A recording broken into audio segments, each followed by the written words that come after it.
जेके update देख रहे हैं आप और मैं हूं आपके साथ आदित्य राजपूत। लगातार बारिशें जो है वो हो रही थी और बारिशों की वजह से कहीं ना कहीं बीमारियां जो हैं वो भी फैलती हुई नजर आ रही है। लेकिन इसी बीच अगर बात की जाए एडमिनिस्ट्रेशन की तरफ से काफी जगह फॉगिंग भी करवाई जा रही है कि जिससे डेंगू पर जो है वो कंट्रोल किया जाए।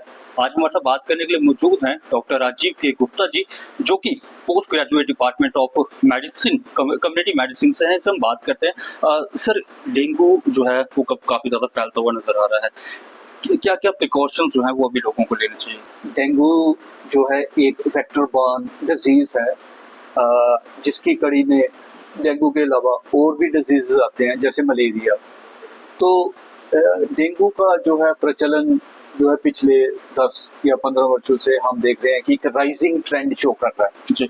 और इसको हम कहते हैं कि वो पब्लिक हेल्थ कंसर्न या पब्लिक हेल्थ प्रॉब्लम बनता नजर आ रहा है। और ये हर वर्ष जो है डेंगू के जो डिजीज केसेस हैं वो जैसे ही मानसून एंड होने वाली होती है या रिट्रेटिंग मानसून होती है तब ये केसेस जो हैं आना शुरू हो जाते हैं जी। तो मानसून का ऑनसेट तो नॉर्मली जून में होता है, लेकिन ये केसेस जुलाई अगस्त या सितंबर के बाद नवंबर या दिसंबर तक चलते हैं। ये सीजन यूजुअली होता है जी। तो जो डेंगू का वेक्टर है जिसको हम कहते हैं एडिस एजिप्टाई, वो प्रमुख मच्छर या वेक्टर है जिसके कारण ये डिजीज होता है। तो डेंगू के जो ज्यादा कारण, इस बार तो फ्लडिंग भी पिछले 2-3 हफ्ते से रही काफी, और टचवुड आज की डेट में हम we are heading for a better season. But जहाँ जहाँ पे पानी की स्टेगनेशन हो जाती है वहाँ पे डेंगू के मच्छर जो है पनपना शुरू हो जाते हैं। तो उनको हम आर्टिफिशियल कलेक्शंस ऑफ वाटर कहते हैं। वो क्या हो सकती हैं, जैसे छत पे अगर आपके कोई पुराने टायर पड़े हैं, कोई वाज पड़ा हुआ है, कुछ पुराने खिलौने टूटे हुए पड़े हैं, उसमें पानी इकट्ठा हो गया है, कूलर में आप पानी हफ्ते के बाद चेंज नहीं करते, आपके घर में प्लांट्स हैं, प्लांट्स में आप पानी डालते हैं लेकिन वो बचा रहता है, एब्जॉर्ब नहीं होता, या वो भी एक पनपने का स्थान बन जाता है। तो ये सारी कलेक्शंस जो हैं, आर्टिफिशियल कलेक्शंस ऑफ वाटर जो हैं, ये एडिस इजिप्टाई के लिए फर्टाइल ग्राउंड है फॉर ब्रीडिंग, जिससे कि ये मच्छर फैलता है जी। तो सर इसके सिम्टम्स क्या होंगे, क्योंकि ज्यादातर लोगों को डेंगू हो जाता है लेकिन उनको पता नहीं चलता कि उनको डेंगू हुआ। ठीक है, आपका ये बड़ा इंपॉर्टेंट क्वेश्चन है कि क्या क्या सिम्टम। तो जहां तक हम बात करें डेंगू वायरस की, तो 4 किस्म का ये वायरस होता है, डेंगू 1, डेंगू 2, डेंगू 3 और डेंगू 4।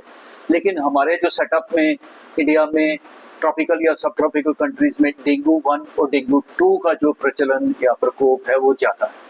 तो डेंगू जब हो जाता है तो उसमें जो सिम्टम्स मनुष्य को आना शुरू हो जाते हैं रोगी को, उसमें एक तो बुखार रहता है। बुखार के बाद जो है एक आंखों के पीछे अजीब सी पेन होती है जिसको हम रेट्रो ऑर्बिटल पेन कहते हैं।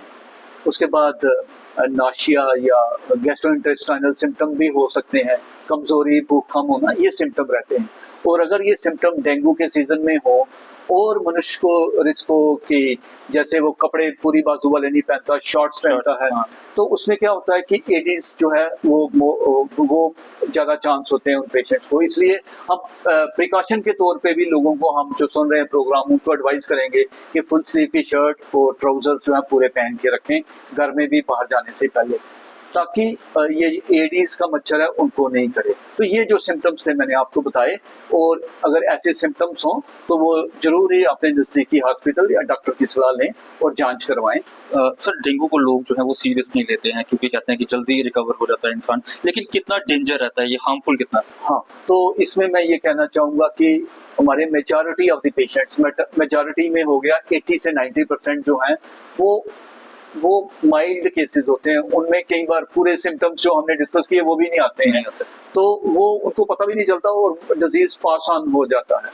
लेकिन जब बीमारी जरूरत से ज्यादा आगे बढ़ती है, वो 10% या 5% केसेस में हो सकती है। वो जो पेशेंट है डेंगू हेमोरेजिक फीवर या डेंगू हेमोरेजिक शॉक में चले जाते हैं, वो तादाद कम है। इसलिए कहीं ना कहीं लोगों में थोड़ी सी कैजुअलनेस रहती है। लेकिन मैं सुनने वालों को कहूंगा जो हमारा प्रोग्राम सुन रहे हैं कि आप इस बीमारी को ये इतना कैजुअली ना लें, अपना ध्यान रखें, और ऐसे सिम्टम्स हों तो डॉक्टर के पास जाएं ताकि बीमारी जो है डेंगू, हेमोरेजिक फीवर, ये शॉक की तरफ ना बढ़े, क्योंकि ये डिजीज जो है फेटल भी, डेथ्स भी हो सकती हैं। जी सर, आखिरी सवाल रहेगा, आपका कीमती वक्त जो है वो जाया नहीं करेंगे। जिस तरीके से बात की जाए तो लोग जिस तरीके से ओडोमॉस का इस्तेमाल करते हैं और भी काफ़ी क्रीम्स, लोशंस जो आते हैं, लेकिन सर उनको कहीं एलर्जी होती है, इफेक्ट्स क्या ये इफेक्ट्स होते हैं इनके? देखिए, जो भी केमिकल प्रोडक्ट्स बनते हैं मार्केट में, जी। जैसे एक आपने नाम लिया, कुछ और भी ऐसे प्रोडक्ट हैं, इसके अलावा कुछ हर्बल प्रोडक्ट्स भी हैं मार्केट में, जो कि ऐसा माना जाता है कि मच्छरों को दूर भगाते हैं, काफी एडवर्टाइजमेंट्स आती हैं। तो कहीं ना कहीं अगर मनुष्य को सांस की प्रॉब्लम है, अस्थमा है, एलर्जिक है, तो ये जो केमिकल्स हैं, इंडिविजुअल परसेप्टिबिलिटी है, वो कहीं ना कहीं रिएक्शन कर सकते हैं। जी। तो उसके लिए ये इंडिविजुअल टू इंडिविजुअल वेरिएशन होती है, बॉडी कैसे रिएक्ट करती है। हो सकता है कि मैं पैरासिटामोल खाऊं, मुझे कुछ भी ना हो, लेकिन कोई अन्य व्यक्ति खाए तो उसको माइल्ड सी इरिटेशन या सिनकोप या थोड़ा सा बुखार भी हो जाए। तो ये इंडिविजुअल वेरिएबिलिटी रहती है। तो इसमें मैं यही कहूंगा कि वो देखें कि अगर सूट करता है तो वेल एंड गुड, नहीं सूट करता तो they should not use. Sir आपने भी देखा होगा आजकल हर एक घर में एक डॉक्टर जरूर होता है जो कि बोलता है कि आप देसी दवाइयाँ खाइए या ये इलाज कीजिए। तो सर क्या देसी इलाज या दवाई ऐसे खानी चाहिए बिना डॉक्टर से राय लिए हुए? हाँ, मैं अपने सुनने वालों को रिक्वेस्ट करूंगा कि पहले आप जो है पढ़े लिखे डॉक्टर, जो मेडिकल ट्रीटमेंट है उस पर विश्वास रखिए। वो जो मेडिसिन है साइंस के थ्रू आई है, जिसको हम एविडेंस बेस्ड मेडिसिन कहते हैं। ठीक है, बड़ी मेहनत से सालों की रिसर्च होती है, उसके बाद दवाइयाँ या हमारे प्रोटोकॉल्स बनते हैं। तो जो भी देसी दवाइयाँ हैं उसके ऊपर आप भरोसा ना रखें, क्योंकि वो साइंटिफिक नहीं है। वो हमारी पीढ़ियाँ कहती हैं कि ये चीज़ इस्तेमाल करें, ये फायदा होगा, लेकिन प्राइमरली हमें जो है डॉक्टर पे विश्वास रखना है, एलोपैथिक सिस्टम पे विश्वास रखना है और ट्रीटमेंट लेनी है, क्योंकि इसमें कई बार प्लेटलेट काउंट्स बड़े कम हो जाते हैं, तो इसलिए ब्लड ट्रांसफ्यूजन भी देना पड़ता है, स्पेशली डेंगूरेजिक हेमोरेजिक फीवर वाले केस में। तो इसलिए अगर वो सिचुएशन कई बार इतनी हो जाती है कि मैंने जैसे कहा कि डिजीज जो है अनफॉर्चुनेटली हमें डेथ की तरफ भी ले जाता है। तो इसलिए सभी से रिक्वेस्ट है कि देसी का जो नुस्खा या दवाइयाँ हैं वो लास्ट ऑप्शन होनी चाहिए, first option treatment, advice of the doctor. जी, चलिए बहुत शुक्रिया बात करने। तो ये थे हमारे साथ डॉक्टर राजीव के गुप्ता जी, जिन्होंने आज बताया कि डेंगू से बचने के लिए कौन-कौन से तरीके जो हैं आपको अपनाने चाहिए।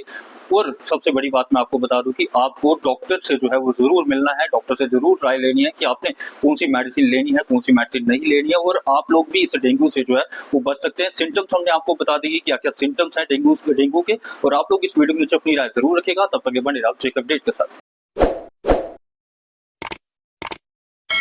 जम्मू कश्मीर की खबरों के लिए जुड़े रहिए JK अपडेट के साथ।